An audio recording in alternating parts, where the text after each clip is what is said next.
This is OwlUp, where learning happens in minutes, not hours. For a deeper journey, explore all our courses at owlup.co. Now, let's dive in.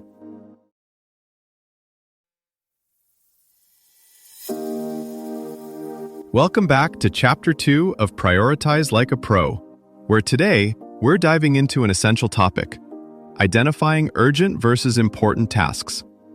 We'll explore how to distinguish between what demands your immediate attention and what truly moves the needle in your life. So, let's get started. About half the things you rush to finish today are not actually urgent. Yet your heart races, your inbox screams, your calendar chokes. One coworker's tiny favor derails your morning, while a quiet, career-changing project waits in the corner, completely ignored. So the real problem isn't just the rush, it's the quiet stuff you don't feel pulled toward. Your brain is wired to chase visible fires. The ping of a new message, a meeting invite that pops up like a flashing light, someone standing at your desk waiting. Those signals feel like sirens you can't ignore, while the work that actually moves your career forward sits there, silent, like a tab you keep meaning to click later. Over time, this creates a strange pattern. Your days feel full, your calendar looks heroic, but your progress on what matters feels strangely thin. You end each week exhausted yet slightly disappointed, wondering where the time went. It's not laziness, it's a priority system running on autopilot.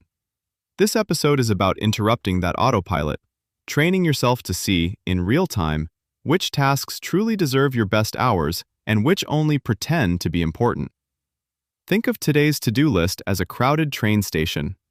Some tasks shove their way to the platform, waving and shouting. Others wait quietly on a bench with a small suitcase and huge potential. Most people board whichever train is loudest, not the one going closest to their real destination. Research backs this up. We routinely misjudge which departures are truly time-critical and which just feel that way. The result? You stay in motion but drift off course. To change this, you need a simple, visible way to sort trains before you jump on. Here's the good news. You don't need a complicated app or a personality overhaul to stop boarding the wrong trains. You just need a stricter check at the gate before a task gets your time. This is where the classic 4-box priority grid, the Eisenhower matrix, actually earns its reputation. Not as a poster on a wall, but as a living filter you apply to the next thing you touch. The grid has two axes, one for how urgent something is, and one for how important it is. Put them together and you get 4 squares, or quadrants, that behave very differently in your week. Q1, urgent and important. Q2, not urgent, but important. Q3, urgent, not important. Q4, neither urgent nor important. On paper, this looks obvious. In the middle of a workday, it's anything but. Take email. The research you saw earlier says most messages don't need a rapid reply, yet they arrive with the same visual weight. A client subject line in all caps lands in your brain right next to an automated report. Without a filter, they both feel like Q1. With the grid in mind, you start asking, if I ignored this for 48 hours, what would actually happen? Often the answer is nothing at all, instant Q3 or Q4. Notice what this question does. It shifts your attention from who is shouting to what would change if you delayed the task. That's the difference between judging by noise and judging by impact. Real teams use this. NASA's mission control during Apollo 13 didn't list every issue that came up. They identified a tiny set of actions that directly affected survival and mission recovery. Everything else waited. Your world is less dramatic, but the logic holds.